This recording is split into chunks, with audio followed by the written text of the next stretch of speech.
काफी लोग आज ये सवाल कर रहे हैं, क्या अमेरिका ने ईरान का जौहरी प्रोग्राम वाकई मुकम्मल तबाह कर दिया है?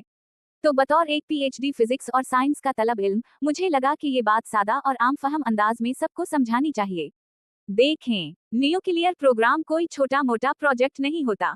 ये कोई लैब का कमरा नहीं, और ना ही कोई ब्रीफकेस है कि खतरा महसूस हो तो उठाकर कहीं और रख दिया जाए। ये एक पूरा सिस्टम होता है।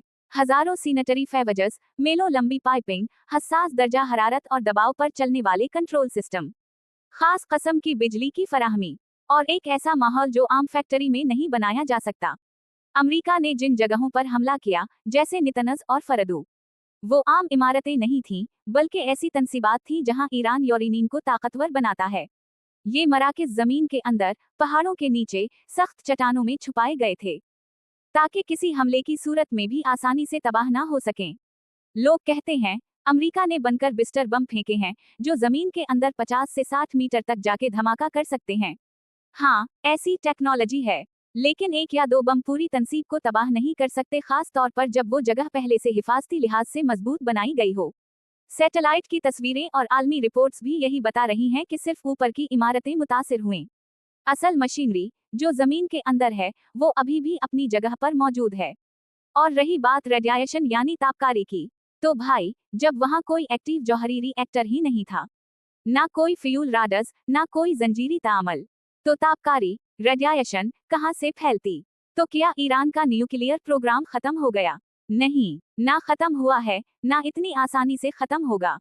ईरान के पास अभी भी यूरेनियम है, सीनेटरी फेवजस हैं, साइंसदान मौजूद हैं, सिस्टम का डिजाइन है, और सबसे बढ़कर अज़्म और वक्त है। और ये 5 चीजें काफी होती हैं किसी भी न्यूक्लियर प्रोग्राम को दोबारा खड़ा करने के लिए। अगर ईरान के किसी एटमी प्लांट को मुकम्मल तौर पर तबाह कर दिया जाए, तो उसके असरात सिर्फ ईरान तक महदूद नहीं रहेंगे। धमाके की शिद्दत, हवा की सिमत और मौसम के लिहाज से तापकारी के असरात इराक, अफगानिस्तान, पाकिस्तान, खलीजी ममालिक, सऊदी अरब, कवैत, बहरीन, कतर, यूएई, तुर्की और वस्ती एशियाई ममालिक, जैसे तुर्कमानिस्तान, उज़्बेकिस्तान तक पहुंच सकते हैं। फिजा में मौजूद तापकार जर्रात हजारों किलोमीटर दूर तक भी जा सकते हैं, और अगर तापकारी पानी में शामिल हो जाए तो समंदर के रास्ते इसका दायरा और भी वसी हो सकता है। चेरनोबिल और फुकुशिमा जैसे वाकयात इस बात का सबूत हैं कि एटमी तबाही सिर्फ एक कौम या एक सरहद तक महदूद नहीं रहती, बल्कि ये पूरी दुनिया के लिए खतरा बन जाती है। इसलिए जो लोग ये समझ रहे हैं कि सब कुछ खत्म हो गया, तो उनसे बस इतना कहना है, ये फिल्म नहीं, ये नीव कलई फिजिक्स है। काफी लोग आज ये सवाल कर रहे हैं, क्या अमेरिका ने ईरान का जौहरी प्रोग्राम वाकई मुकम्मल तबाह कर दिया है? तो बतौर एक पीएचडी फिजिक्स और साइंस का तलब इल्म, मुझे लगा कि ये बात सादा और आम फहम अंदाज में सबको समझानी चाहिए। देखें, न्यूक्लियर प्रोग्राम कोई छोटा मोटा प्रोजेक्ट नहीं होता।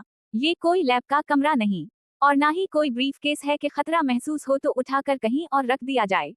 ये एक पूरा सिस्टम होता है। हजारों सीनेटरी फेवजस, मेलों लंबी पाइपिंग, हसास दर्जा हरारत और दबाव पर चलने वाले कंट्रोल सिस्टम, खास कस्म की बिजली की फराहमी, और एक ऐसा माहौल जो आम फैक्ट्री में नहीं बनाया जा सकता। अमेरिका ने जिन जगहों पर हमला किया, जैसे नितनज और फरदू, वो आम इमारतें नहीं थीं, बल्कि ऐसी तंसीबात थी जहां ईरान यूरेनियम को ताकतवर बनाता है। ये मराकज़ जमीन के अंदर, पहाड़ों के नीचे, सख्त चट्टानों में छुपाए गए थे, ताकि किसी हमले की सूरत में भी आसानी से तबाह ना हो सकें। लोग कहते हैं, अमेरिका ने बनकर बिस्टर बम फेंके हैं, जो जमीन के अंदर 50 से 60 मीटर तक जाके धमाका कर सकते हैं। हाँ, ऐसी टेक्नोलॉजी है, लेकिन एक या दो बम पूरी तंसीब को तबाह नहीं कर सकते, खास तौर पर जब वो जगह पहले से हिफाजती लिहाज से मजबूत बनाई गई हो। सैटेलाइट की तस्वीरें और आलमी रिपोर्ट्स भी यही बता रही हैं कि सिर्फ ऊपर की इमारतें मुतासिर हुईं। असल मशीनरी, जो जमीन के अंदर है, वो अभी भी अपनी जगह पर मौजूद है।